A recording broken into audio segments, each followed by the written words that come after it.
Hello, and welcome to On Good Faith, a program sponsored by the Cape Cod Council of Churches. I am Jonathan Onquist, a retired pastor living here in the Cape, ordained in the Lutheran Catholic tradition, and it is my pleasure to serve as your host for On Good Faith. On our program, we try to bring to you, or we do bring to you, people, ideas, events that take place on Cape and affect our lives. Today's guest is Lenore Lyons, and she's the founder of Explore Art, a journal project, and many other things. Keystone is something she's very involved in, and the Key Idea exhibit, which is right now at the Craigville Historical Museum. And one of the quotes that I loved was, she tries to unlock a window to some time for creativity every day. Creativity. As I thought of that in preparation for today, I remembered a book. This is the truth. I did remember a book called Creative Brooding by Robert Raines. My wife got it years ago for a birthday, and I looked for it, and luckily I found it. I'd like to read a little writing that Raines put together here. He says, "Okay, I'm scared. I admit it. Scared of the lust and deceit and jealousy bidding for their time in me, waiting for a weak moment. Scared of the possibility that I don't have the stuff to succeed in the terms I've set for myself. Scared that I might fail, might be failing now with my children, in my marriage, with my friends. Scared that I may have missed the boat already and not be aware of it. I'm scared because I've forgotten who I am. I am your child, Lord, heir to all you give. I'm scared because I've forgotten who you are. You are the Creator, Lord. Your Spirit is moving me with power. I will not be afraid, for you are with me. You are with me." I trust that with me idea. And Lenore's, for her, art is a great tool for growth and for fearlessness. And a project of yours, I read on your website, I love this quote on your website. "Sometimes the world is a hard place, and we need something to tickle the soul." Lenore, start tickling. Tell us how it's done. Well, for me, I think creativity and art tickles the soul, and I believe that everybody is creative. Everybody has a little something inside of them to share, and that's what I'm hoping to uncover with the Key Idea. Great. Now, what is the Key Idea? The Key Idea is a large-scale community art project where I've asked people from ages 1 to 100 to all pick a key, and I'll put out trays full, to pick a key, draw it, and then write about what that key might open or start or do for them. And the answers are as varied as the people themselves. When this is exhibited, I exhibit this on a grid, but it's divided by age. So it starts at 1 year old, and a 1 pretty much scribbles. But what I didn't know, 2-year-olds will scribble and throw in a curve. And so there's different things that I realize about how art and writing change over a lifetime, but really what's important is what people write about. People want to contribute something meaningful to this project, so they'll be very thoughtful and very sincere in what they write about, and they seem to like being part of something bigger than themselves. Where do they write? They write to you? I do these in a variety of places. It was done through the Cape Cod and Islands Art Educators in the schools from Bourne to Provincetown. Every district participated through their art teachers. But aside from that, I've collected pieces at different fairs and festivals, but then I wanted a population that wouldn't go there. So I went to councils of aging, I went to the Noah shelter, I went to homes for people just released from prison, group foster homes. To do what? To tell them? Well, I give them a piece of paper and some keys and kind of guide them through the drawing process of creating just a small piece of artwork that tells a little about themselves. So this key unlocks sassiness, Governor. This key unlocks freedom for the earth and beyond. So what's important to people is what they put on here through the metaphor of a key. Yeah. Is this your idea, or it just happened? Oh, and then evolved? This is something that I've been wanting to do for years. I knew for about 10 years I've been planning. I knew I had to do some kind of large-scale project that was optimistic, because that's who I am. And once I hit upon the metaphor of a key, then I knew that that would work. Keys are available. People gravitate to them. People of all ages like them. We give babies little plastic keys. But to find a small thing that would appeal to a 6-year-old girl, an 18-year-old boy, and a 100-year-old woman, I mean, it's hard to find things that everybody can really relate to. And I think what I took from one of your, on your website, this key unlocks a window to some time for creativity every day. And I think each one of us, every one of us, can, if we would only find the time to let ourselves be creative every day, and what a new birth that can be for each of us. And that's what I think you've told me you've found in all the people have responded to you with such a bright, creative way so often. Well, people are surprised by what they can do. People have this mindset that they can't draw or they can't write.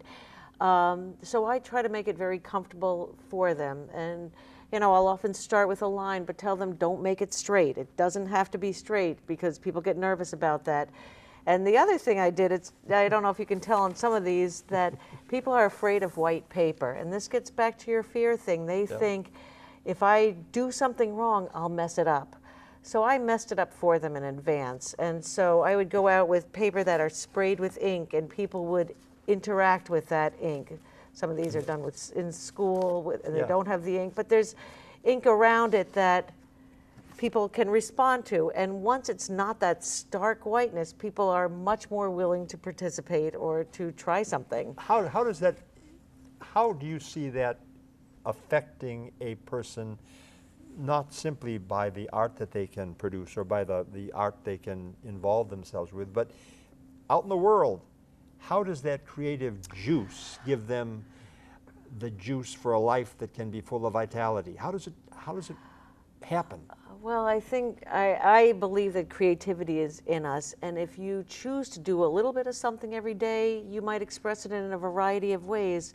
Some people find great creative outlets in cooking or gardening, or you know, there's a host of ways, home decoration, you know, childcare. I mean, there's so many ways that you're just being creative, and I think for me that brings joy, and I try to help other people discover that too. One of the things that I think inhibits people is the fear of judgment about their creative effort not being good enough. How do you overcome that self-criticism that stops people from expressing creativity, I think, very often? I think that's really true, the fear of judgment. That's a tough one, to give them the tools to succeed, to say it doesn't have to be perfect, it's more about expression. Yeah. What you have to say, what's meaningful to you is really what's it all about. Look at some of the others. It's not about creating an individual perfect piece of art, but all people's stories together make it really beautiful. And we're all flawed human beings just trying to do our best. Right. And so I'm not asking them to be perfect, just try. And I think some of the things that you said have been written that you received from persons participating in this have been very enlightening for you too, about struggles people have had and how this effort to express a creative spark in them renews them. Some of those quotes well, this Key Idea project is an exhibit. It's on paper, and about 3,000 people participated on the Cape, and there are visitors from the Cape also, or to the Cape, participated. And as a way to say thank you, to give back to the community, I started just making some keystones. It was kind of relaxing for me to do that. And I placed them out in the community, and then people responded, and I got the idea that I was going to make 500 of these. Keystones, stones with a key in them. keys with stones. Some have one, most have one, some have 2 or 3 rubbings on them. And I needed about 30 to 50 volunteers to help put these all over Cape Cod. Well, about 70 people wanted to do it. And so I ended up making over 800 of these, and I gave them each 11. They could keep one and place the rest. And I say place rather than hide. They're in open sight. You just have to notice them. They're not hidden. We want people to find them. So then people went to the website, and I asked them to tell me about a dream or a hope they have for themselves, the community, or the world. And this was really timed to go along with Martin Luther King weekend. These were placed between January 1st and the 15th. So then people found these, and they started writing paragraphs about dreams and expectations and wishes for the world. And I'm so grateful to be the recipient of their deep thoughts and their wishes. And many of them write about finding something unexpected, finding a small something that's beautiful and unexpected has brightened their day or gives them hope or lets them know there's beauty. They just have to notice it. It's there. It's always there. You just have to see it. And what you've done is kind of given people the permission to look for that beauty that's there and acknowledge that, yeah, it's okay to see there's beauty in that stone sitting there. The other day I was with my grandsons walking on the boardwalk in Sandwich, and there were a pile of rocks there, and I know people leave rocks some places, but there was several had keys on them and little writings on the rocks too. So I mean, they're around here. They're around here. You've done a great job. And you just have to notice, and hopefully once you begin to look, you'll notice all kinds of other things that are beautiful. One woman wrote in and said that she'd been reading about the project, and she decided she was going to take a walk and find one of those. And she did. She walked until she found one, and she said it really confirmed the power of intention for her. Isn't that neat? But things like this one was found in Orleans. Finding this keystone encourages me to contribute as much beauty as I can in the world before I leave it. Or, as I stood in the cold and saw this rock, I realized that a ray of sunshine is available to you every day. You just need to find it. But people talk about gratitude and wishes for a safer life, a better life on the Cape. I'm dealing with the homelessness problems, the addiction problems. So the problems on the Cape that we're all familiar with, people are hoping to begin to take action because of something so simple. You said you even brought this to like the Noah shelter and the house for women who have just come back from prison. Yes. What's their response been? The same? They participated in the paper version. The paper version. And the thing that really stood out from Bridge to Hope for the recently released women was one of the women talked about a key to her symbolizes trust. That in prison you have no keys and nobody trusts anybody. But now that she's released, people will trust her with a key to an apartment. Or trust means you'll be trusted to lock up a business or trusted to get a car loan. That a key represents trust. A key can mean so many things, either really tangibly or more metaphorically. I mean, the metaphorical idea is something that you kind of unexpected emerged from this. Am I right? Well, I mean, honestly, the key idea, the community tells a story. It's evolving, correct? That's the overarching idea, the key idea. That's the overarching idea, and so it really has these two components, the paper exhibit that people write there on the spot, and then these keystones, which has become almost the virtual version of this. I didn't know what to expect. The first time I did it, it was just kind of, okay, let's put this project together, and then I had to leave it, and I came back and found it began to have a life of its own. And people responded to it. People, I want to do that. And they would contact me, oh, you're the key lady, I want to do that.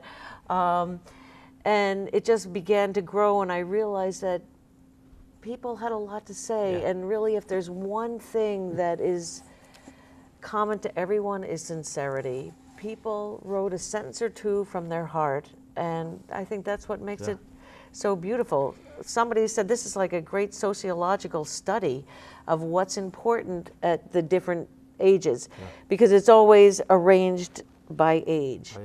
So you And can 1 to 100, you said. 1 So to 100. Although if I had 102, they certainly could could be participate as well. But there's things that are really, you asked about metaphorically. The literal ones are the 4 and 5-year-olds. Yeah. It starts a car. Yeah. It opens a door, and the aunt said, how come you don't even know that? Yeah. You're a grown-up, you should know that. But by 6 years old, it opens all the love in the world. They get like it's fantasy or magical things at the 6 and 7s. 9 and 10-year-olds are the most thoughtful children. So if I see a deep, thoughtful page in a child's handwriting, usually they're 9 or 10. Isn't that This interesting? is the key to understanding humanity.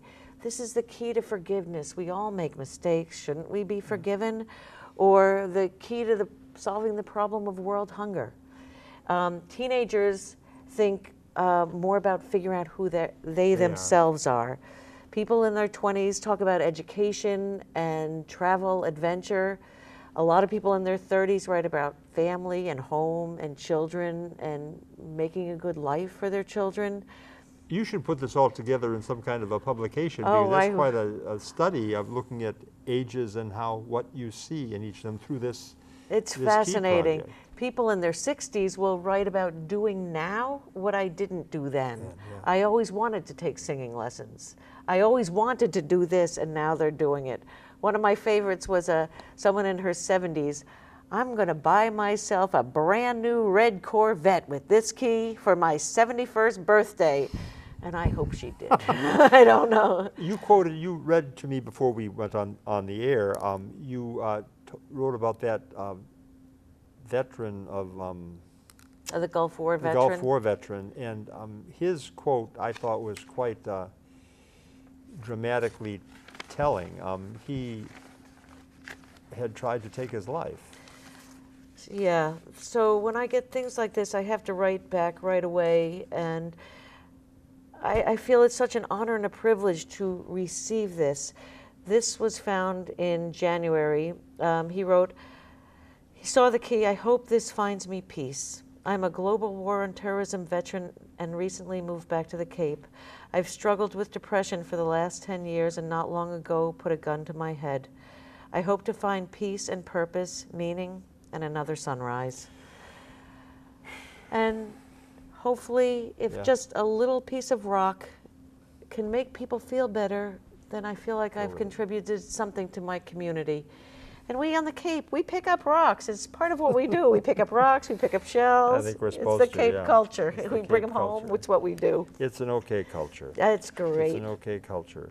You know, other things that you've done as a teacher, are you still teaching in the I currently intermediate teach school? 1 day a week at the Barnesville Barnesville Intermediate School. I teach art to 6th and 7th graders. And you did also teach at the I was Harwich at Junior Theater? I teach now at the Harwich Junior Theater. We're working with the Latham School and doing a special project there as well. I'm a retired teacher from Sandwich. I taught 2nd grade for 15 years, and then I needed to leave and live more creatively for myself. I knew I had this in me. I love to make books with people, and that's where the journal project got its name. That I thought I'd leave school teaching and make books with all kinds of people, and that's what's happened. No, that's just beautiful, and I think on your website I read about some of the other things that you have been involved in. And Yes. now I know you talked about a anti-bullying project for 7th grade girls. 7th grade, across the board, 7th Yeah. graders. This was a collaborative project from Harwich Junior, with Harwich Junior Theater. We did a understanding, it was called Know Myself, Understand Others, a bully prevention program that started by figuring out who you are, and then how you can better relate to other people. And it involved art and theater and writing. Wow. And it ran for about 4 years, but unfortunately we don't have funding to continue that right now, but we'd always be interested in doing that again. It sounds like such a needed offering. Bullying, we talk about it like we kind of, some people laugh at the idea of bullying. Everybody bullies somebody, you know, forget about it. But no, there's a lot of hurt and a Right. lot of dreams that are quelched because of a bullying incident. And I think that's such an Right. important thing to be aware of, and I hope there's some keys to changing that kind of a story. What's the what's it called, Zentangle? What was Zentangle was a community project for teenagers. Probably about 500 teens participated Really? in that. And again, that was on a grid, so I'm seeing some themes with my work here, where a Zentangle is kind of an organized doodle. And these were done on small pieces of paper, and they're usually done in black and white. Yeah. So teens from across the Cape at the Youth Summit participated in that, where they made this organized doodle and then put one word in color to describe themselves at that particular moment. Organized doodle. Could It's- you expand on that?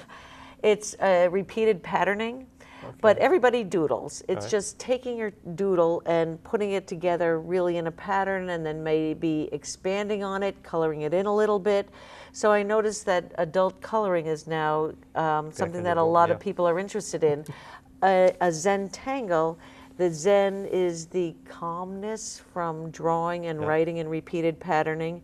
The tangle is the doodle. So there's all kinds of things out there on the web about how to do Zentangles and how to create all kinds of different things. So this was just a project to make one word so we understand what teenagers think of themselves on the time that was What did you created. find with that? I mean, about teenagers and thinking about themselves. What did some gem come to you through that experience? Well, they are as different as they appear, and that I think they're more hopeful and optimistic and on a path, even though they might not show that to the people around them. They might not show it to anyone. Right. I But think they're afraid. And I think that's one of the things that I think through what I've learned about your doing here, people can get away from their fear and maybe express themselves and say, yeah, okay, beautiful. Well, I think that's true, and I mentioned that I offer the keys. Would you like to keep the key you draw? I offer that to everyone, and I expected children to take them, and most of them did. What I didn't expect that adults would want some random key, and adults wanted them too, and I think that became a symbol of what they did in their artwork. I kept their artwork, they could keep the key, but people said, I've never written that down. I've never written that down before, and this will remind me that I have. People often wrote about goals or dreams or hopes or wishes for themselves, their family, or for people that they know, for people that they care about. And the key then became that little takeaway for them, a little something to symbol hold of on to something and remember. that was important and that they participated in this project. Well, your efforts seem to be still alive in your heart. And if you've got any more expectations of new adventures? Oh, I love this project, and we'll be in Boston at the end of April for Arts Week. We'll be at the United South End Settlements. Right now, there's about 500 of these key idea pieces at the Centerville Historical Museum. They'll be there through March 26th, and the keystones are just taking off. So the town of Barnstable and I have talked about making another 1,000 to go out in the last week of June. So we'll be able to welcome our Cape Cod visitors, and we'll With ask, what's the key to your perfect Cape Cod vacation? Anyone, of course, can find them if people are interested in placing them, which is fun. People felt sneaky and they felt like the Easter Bunny. And some people said, I want to place them in spots where interesting people would go. So they're not hidden, they're just kind of tucked. They're there waiting to be noticed. I had one that was placed on top of a fire hydrant right near my home. I drove past it every day for weeks. I could see it from the car.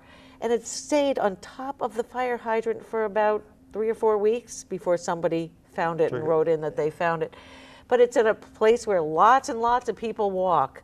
So it's about noticing. And if they take the time to look and notice this, they'll look and notice other beautiful things that are around too. And I think you use the word beautiful things. I think that's what we need to be more attuned to. There is beauty all around us, and if we would only take the time to take a deep breath and say, yeah, There that's it is. beautiful. Just notice. That's okay, and it's good to experience those things. I think, Lenore, I'm very excited by our visit today and all the things you've shared, and the Key Idea Project, A Community Tells a Story, a beautiful thing, and it's actively part of our Cape community right now. That's right. And I hope people can go and find themselves a key somewhere and take it to heart, and I trust that they will.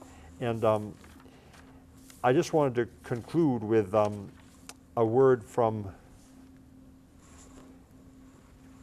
a psalm that I think fits into our story about, I liked your first quote about tickling being joy. But Psalm 108 says this: "My heart is ready, O God, my heart is ready. I will sing praises. Awake, my soul, awake. O harp and lyre, awake. I will awake at the dawn." I hope all of us can awake to the joy in our hearts and the creative promise that is in each of our lives, and be willing to share it, risk it, and shine. I'm glad you were with us today. Thank you, Lenore, for your time, and I look forward to seeing you again next time on Good Faith. Peace to you.